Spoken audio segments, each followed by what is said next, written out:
The moment Sergeant Wynn bit through a Zarkathi's thorax to make a point, the Council decided humans weren't allowed near war zones anymore. Not because of war crimes, not because of ethics violations, but because the rest of the galaxy couldn't psychologically handle what humans did when they stopped holding back. It had started, as most catastrophes do, with paperwork. The Galactic Concord, in all its bureaucratic brilliance, had declared a joint peacekeeping mission on Hesper 9, a mineral-rich moon locked in perpetual conflict between two species with the collective spine of a jellyfish, the Shelley and the Porret, two empires of high rhetoric, low trigger tolerance, and a combined kill count that could maybe fill a neighborhood block if you included accidents. Each species contributed 20 battalions. The Exarian Clades sent their plasma herders. The Tarlock contributed their living bone armor units. The Safari dispatched negotiator drones. Humanity, ever eager to join the galactic community, sent 7 Marines. Not 70, 7. Sergeant Wynn was the highest ranking among them. He was 5'8", bald, pale-skinned, had a crooked nose courtesy of an incident involving a training drone and poor reaction timing, and spoke like every word was a cigarette drag he never quite exhaled. The Council figured humans could tag along, monitor logistics, offer guidance, maybe do a little recon. Nothing stressful, nothing too human. The entire operation was under strict regulation. No advanced weaponry without approval, no local engagement without command clearance, and absolutely no autonomous decisions. That last part became a problem about 16 minutes after atmospheric descent. The Porret misunderstood a Shelley communications pulse as a threat and launched an opening barrage. Shelley forces retaliated by liquefying a Porret medical unit. Everyone else stood around posturing. The Exarians debated internal policy revisions. The Safari's drones shut down due to unexpected humidity. And the Tarlock's bone armor walked into a river and refused to come out. Wynn didn't ask for orders. He and his 6 Marines were dropped into a crater half a click wide, with nothing but their gear, field packs, and an old Earth flag someone had tied to a rusted pole. By hour 5, the humans had captured 6 Shelley outposts, rerouted a Porret convoy, and turned a collapsed comm tower into an autonomous mortar nest. It wasn't just efficiency. It wasn't even violence.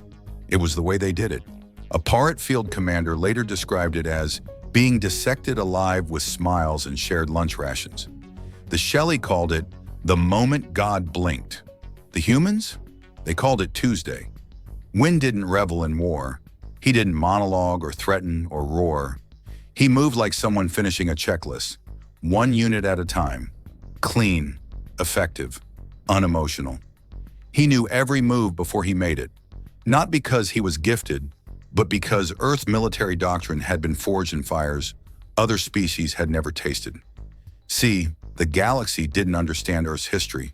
They didn't know that humans had waged war across every biome, with sticks, swords, wires, and code. That they had fought with nothing but fists for food and then launched bombs from the stratosphere.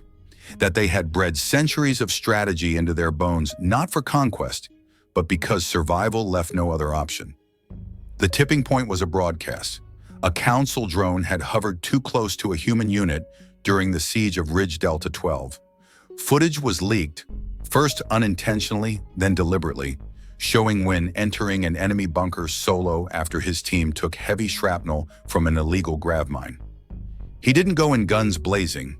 He walked. No helmet, no exosuit, a broken combat blade in one hand, a small transponder in the other. The Shelley inside outnumbered him 14-1. They didn't make it past 8 seconds.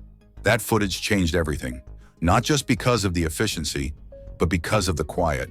No threats, no shouts, just controlled movement, the whine of synthetic bone cracking, and Wynn's final words before leaving the bunker. Secure the antenna. No victory cry, no celebration. Just a man doing a job with surgical precision while covered in blood that wasn't his. Within a week, 12 species filed formal objections to human presence in the campaign. Within 2, the Porret surrendered, not to the Shelley, but directly to the humans. We're safer under their occupation, their admiral reportedly said. At least we know they'll finish what they start. The Council panicked. Diplomats convened in orbit over Zentric fins. Petitions were signed, resolutions passed, and eventually a galactic edict.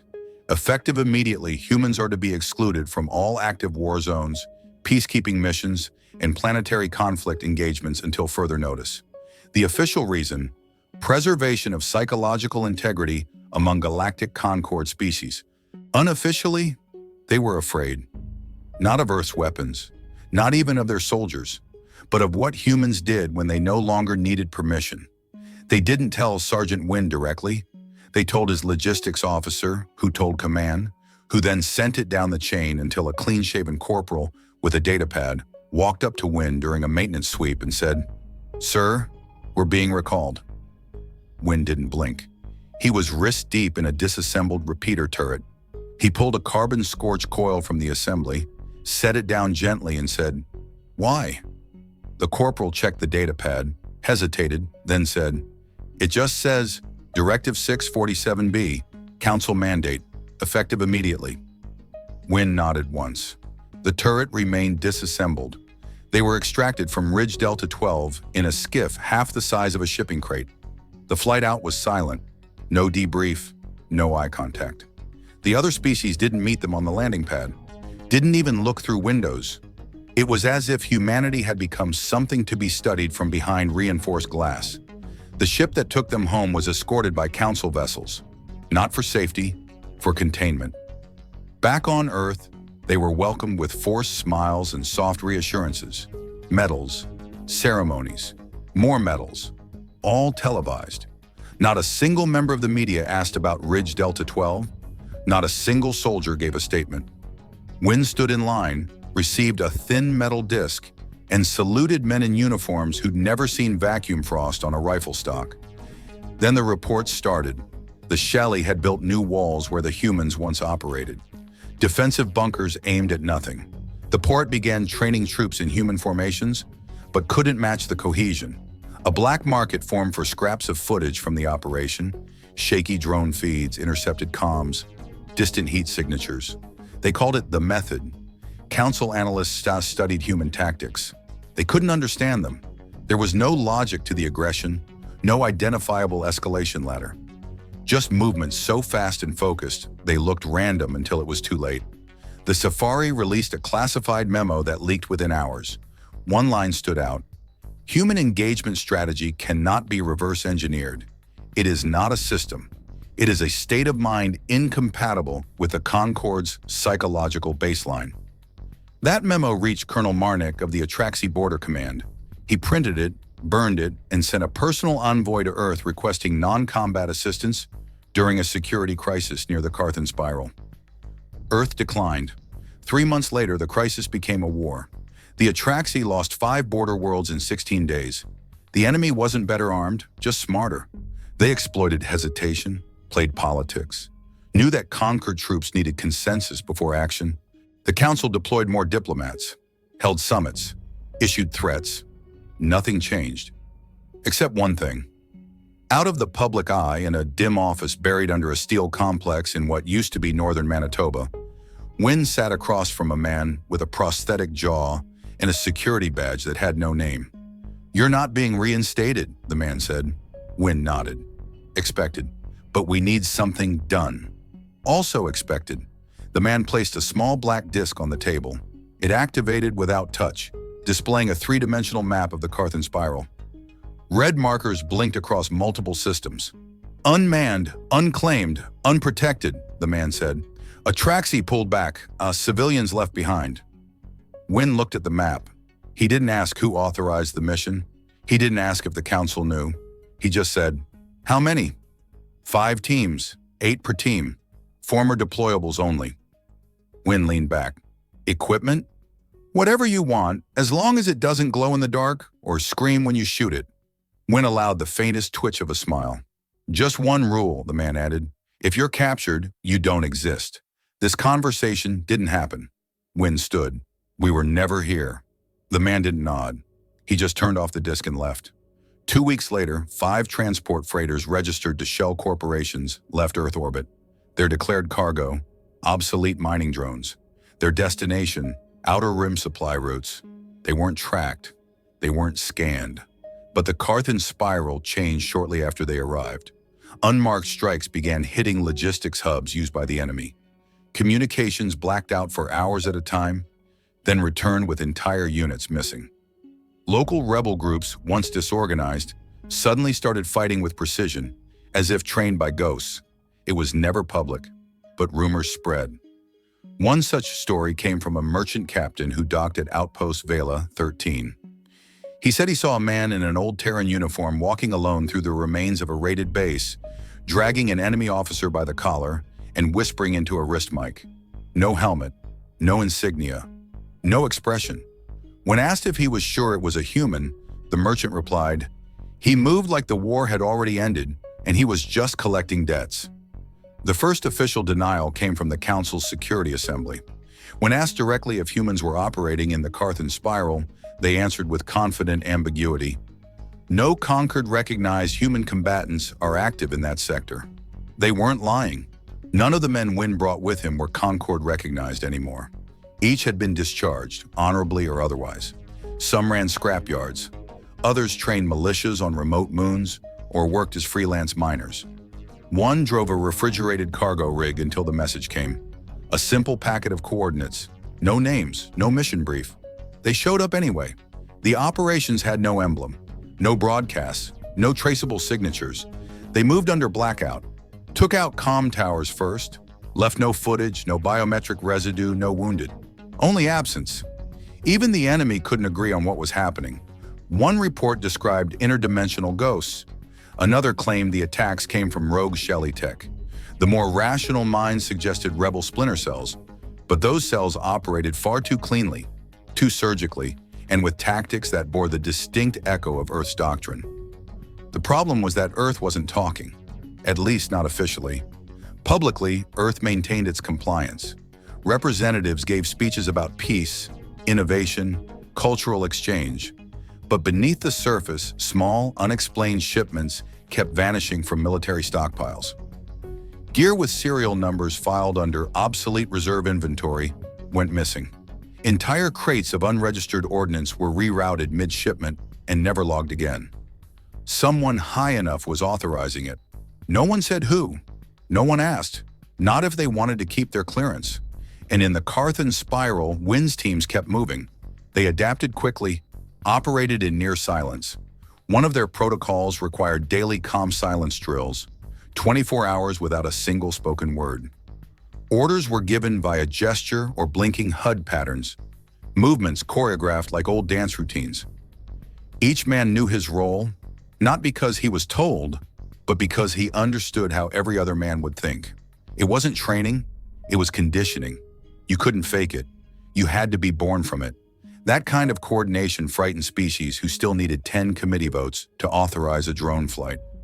At Station R7K, a refueling depot converted into a field headquarters, an enemy commander left a decrypted message pinned to a wall in blood. "You are not soldiers. You are something we were never meant to face." That message never made it into council records. But Wynn saw it, didn't speak, just took a photo and moved on. The real shift came when they stopped targeting supplies and started targeting strategy. Using stolen intel and planetary scans, Wynn's teams predicted enemy maneuvers days in advance. Not because of supercomputers, but because they thought like predators. They looked for desperation, for inefficiency, for cracks in morale. They found where command would bend under pressure and then applied just enough heat. One mission, weeks into the operation, targeted a forward operations lab deep within a canyon range. High cliffs, narrow passes, surveillance-proof terrain. The kind of place the council considered impenetrable. It was gone by morning. No explosion, no firefight. Just 26 scientists relocated, their AI systems wiped, and every hard drive left behind magnetized into scrap. A message was scrawled across one wall, "Never again by accident." It wasn't a threat, it was a reminder, and it worked.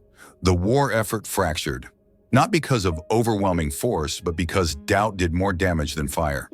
Commanders began issuing standing orders to abandon posts if certain signatures were detected. Squadrons fled skirmishes at the hint of Terran interference. Meanwhile, Earth watched quietly. The Council sent requests, gentle ones at first, then sterner, then panicked. No response. A special envoy from the Tarlok Dominion finally arrived on Earth, unannounced, requesting emergency talks. He met with a security attaché who offered tea and nothing else. The Tarlok envoy asked one question. "Are you involved?" The attaché sipped, then said, "Define involved." The envoy left with nothing. That's when the Council changed tactics. They began interrogating local factions near the war zone. They traced rumors, decrypted back channels, pressured border colonies. Nothing held up. No data. No records. Only fragments of second-hand stories. The Council grew desperate. Then a curious thing happened. An unaligned freighter captain discovered a derelict enemy cruiser drifting near the edge of the spiral. Its engines were intact. Its crew was not. Not dead, just absent. Inside the bridge was a single data pad. It contained one file. Video, short, grainy. It showed a man, short cropped hair, face unreadable, sitting alone on a folding chair. No weapon, no sound. Then he looked at the camera and smiled. Just once. The video ended there. No metadata, no origin trace. But the Council's military analysts watched it over and over again. Some believed it was Wynn, others weren't sure. It didn't matter. The message was clear. The ghosts were watching, and they didn't need weapons to win. 3 months later, the war ended. No treaty, no summit, no last stand. The enemy just stopped showing up. Outposts were found abandoned, vessels drifting, munitions stockpiles intact and untouched. In one case, a command cruiser was discovered mid-transmission, its systems still online, its crew having disappeared without opening a single airlock. They had simply walked away. The Council tried to frame it as a diplomatic victory, but no one believed it, not even the diplomats. Across dozens of sectors, whisper networks passed around phrases like, "They're still out there," and "The humans came and never left." Colonies that had once celebrated Concord unity now installed redundant defenses and practiced evacuation drills without ever being told to. Some began to hire Terran consultants, not officially, of course, just in case. It wasn't fear of invasion. That wasn't how humans operated, it was fear of silence. Because silence now meant they were already in. Wynn never returned to Earth. He didn't request extraction, and no one offered it. He and his team scattered through the spiral's ruins. Some were seen training border guards. Others melted into merchant crews or backwater mining ops. One built a school on a forgotten moon. They never wore insignias again. They didn't have to. The Concord's final action on the matter came in the form of a new regulation, the revised Interstellar Engagement Charter, Article 12C. It was short, 2 lines. Human presence in any active war zone is prohibited under all circumstances. No exceptions. Not because of what humans did, but because of what they might do. Wynn saw the memo while sitting outside a rusting structure on a gray rock orbiting a dead planet. The datapad flickered in the weak light of a dying sun.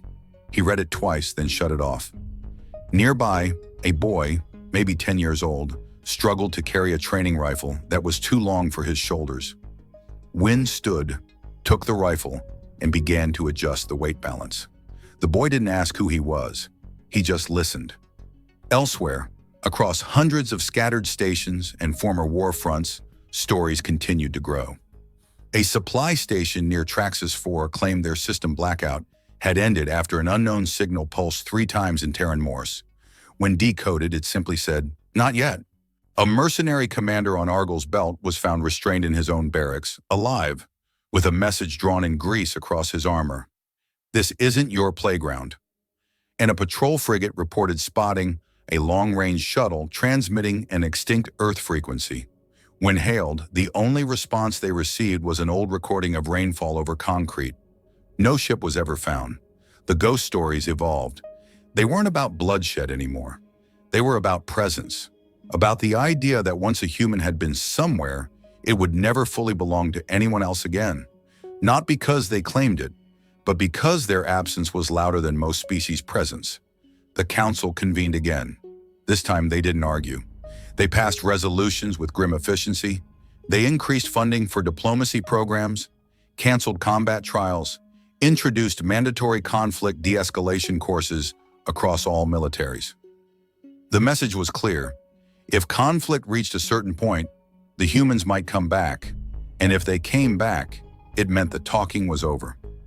Back on the edge of the spiral, Wynn walked into an old communications relay station, long thought dead. He sat at the terminal, typed slowly, sent a packet with no return tag. The message was short. To those watching, we're done. He stared at the screen, then added, for now. He powered down the console and left. No one received that message, but somehow everyone felt it. On Earth, beneath all the ceremony and politics, a file was quietly marked as resolved. No fanfare, no citation. Just a line that hadn't been updated in months finally changed status. Operation Spectre concluded. No names attached, no records amended. Just a digital end to a war that was never declared. Wynn disappeared after that. Some say he died in a cave collapse. Others say he teaches knife work to dockhands in the belt. One report even placed him in a prison camp, on purpose, training rebels in the guise of a convict. No one knows for sure. But when asked about it, Terran Command always responds the same way. There are no active human deployments in any war zone. They say it carefully, almost as if hoping it stays true.